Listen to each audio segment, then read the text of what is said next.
Hi, I'm Michelle Moss, Realtor with the Compass Reynolds team in Vero Beach, Florida. I am originally from Canada. I spent most of my childhood there and moved to the US and have spent most of my adult life here.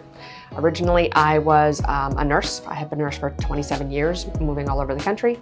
Settled in Vero Beach in 2010, and since then was a nurse down here. And then when I was diagnosed with stage 4 breast cancer, I went through a year's worth of treatment and decided that nursing was a little too stressful for me. So kind of transitioned into being actually stager and real estate agent. So I own my own design, remodel, and staging company, as well as being a full-time realtor.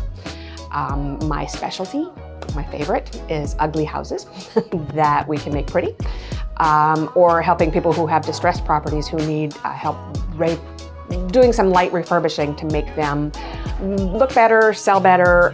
So I kind of specialize in coming in and helping properties look great for sale.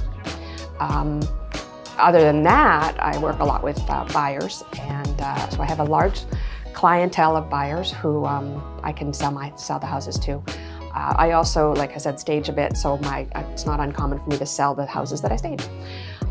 If you have any other questions, or if you want to talk to me about any of those things that I mentioned, except nursing, go ahead and give me a call. My contact information is below.